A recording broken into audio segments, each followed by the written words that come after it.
Hadirin jamaah salat Jumat yang dimuliakan oleh Allah Subhanahu wa ta'ala, melalui mimbar yang mulia ini khatib ingin mengajak kepada jamaah sekalian, terutama untuk diri khatib pribadi, mari kita selalu meningkatkan kualitas iman dan takwa kita kepada Allah Subhanahu wa ta'ala.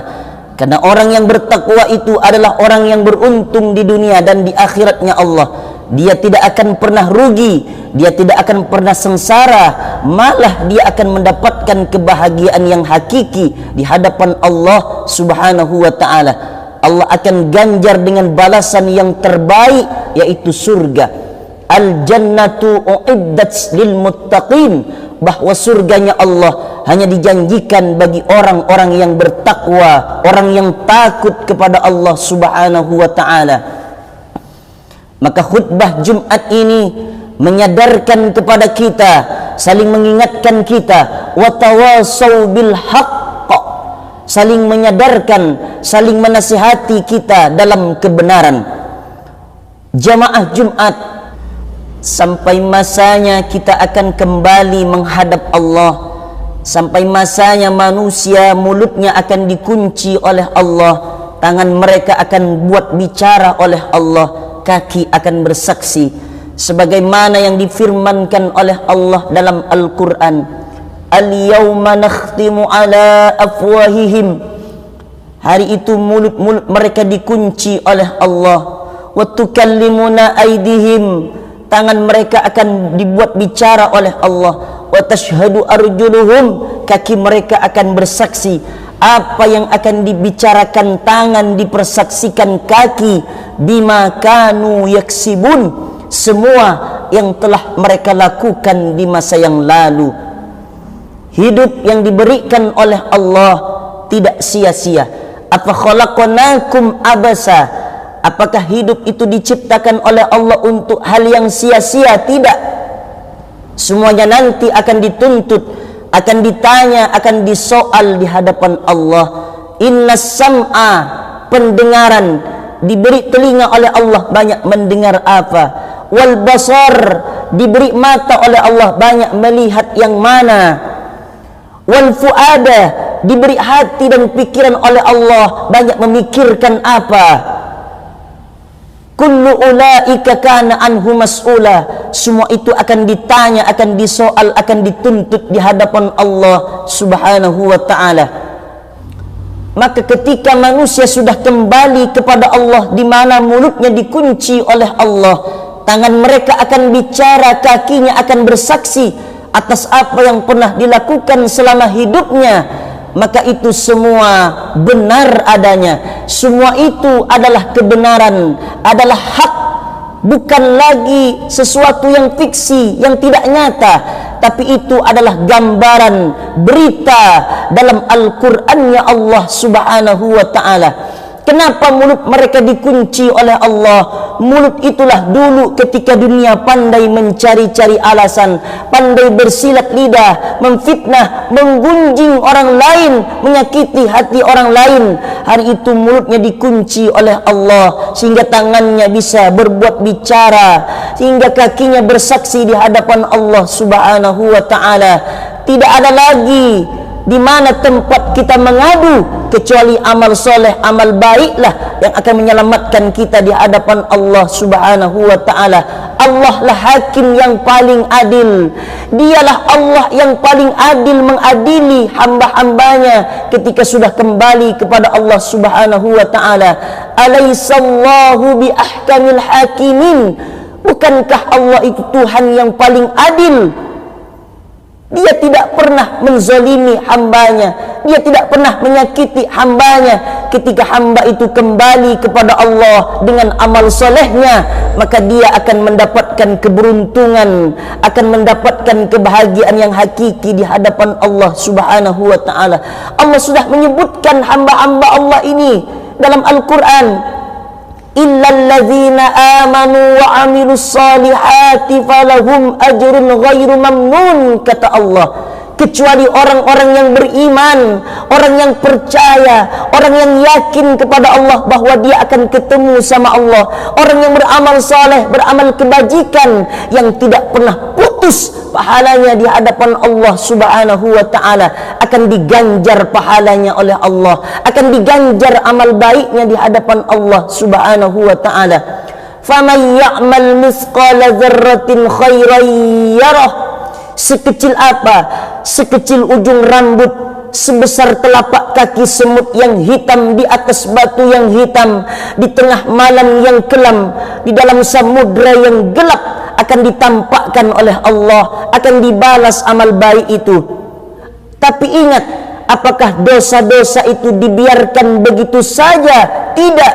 Yang jelek, yang buruk pun akan tampak juga di hadapan Allah Subhanahu wa ta'ala. Wa may ya'mal mithqala dzarratin syarran yarah. Sekecil ujung rambut kejelekan, sebesar telapak kaki semut kejelekan, tak nampak oleh mata kita karena kecilnya, akan dibalas oleh Allah Subhanahu wa ta'ala. Maka hidup yang sesaat, hidup yang singkat ini, bagaimana kita nanti akan mengadu, amal apa yang akan kita bawa, yang akan menyelamatkan kita di hadapan Allah Subhanahu wa ta'ala? Amal soleh, bekal kebaikanlah hadirin, yang akan menyelamatkan nanti di hadapan Allah. Ketika mulut tak bisa bicara, tangan akan bicara, kaki akan bersaksi, karena malaikatnya Allah adalah staf yang paling patuh kepada Allah Subhanahu wa ta'ala.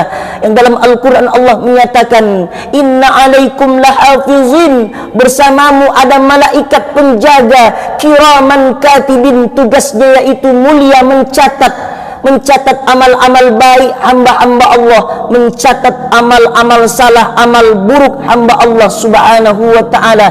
Tidak ada yang luput dalam pandangan Allah, tidak ada yang bisa mengelak dalam pandangan Allah Subhanahu wa ta'ala. Semuanya itu akan berakhir dengan pengadilan Allah, dan Allah akan adili hamba-hambanya itu dengan seadil-adilnya. Tidak ada yang dizalimi, tidak ada yang dihianati, tidak ada yang tidak mungkin diadili oleh Allah. Semuanya akan diadili oleh Allah dengan seadil-adilnya.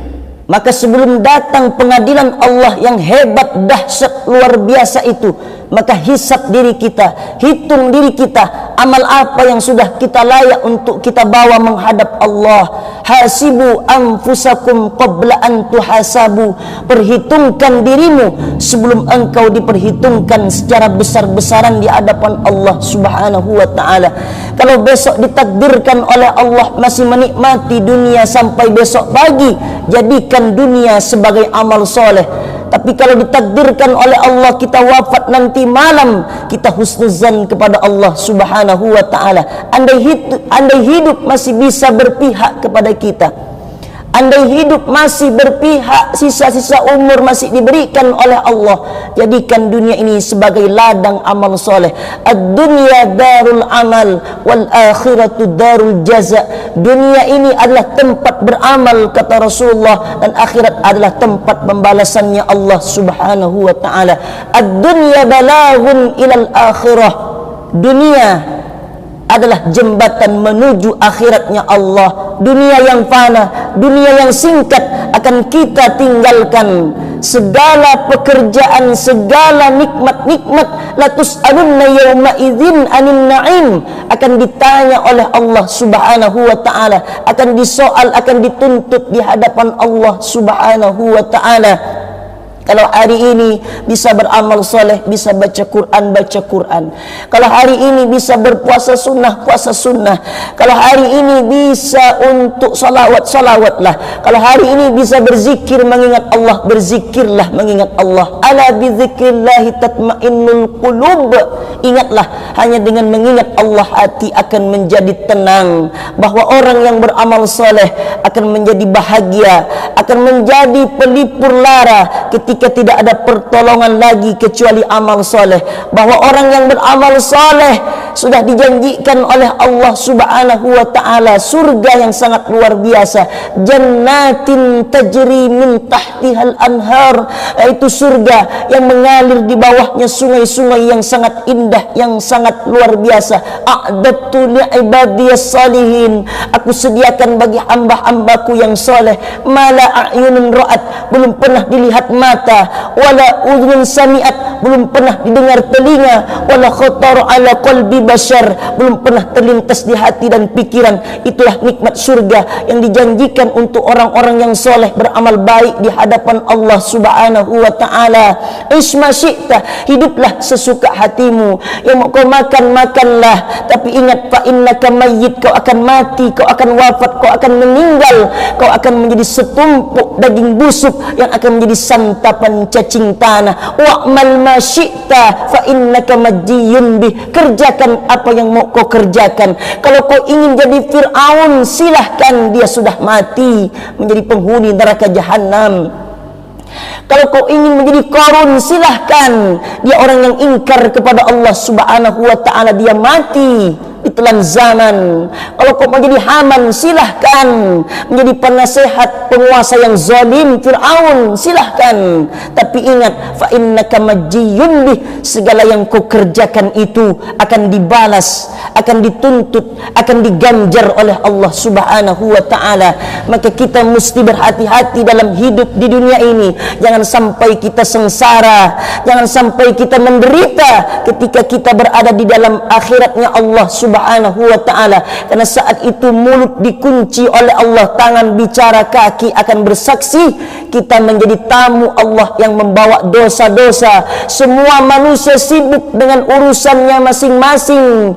Likulli imri'in minhum yawma idzin sya'nun yughnih. Tidak lagi peduli dengan orang tua, tidak lagi peduli dengan istri, dengan suami, dengan sahabat, andai tolan keluarga. Dia akan sibuk dengan urusannya masing-masing. Dia akan diadili menghadapi pengadilan Allah, yaumil hisab, hari penghitungan, yaumil mizan, di mana amalnya akan ditimbang oleh Allah Subhanahu wa ta'ala.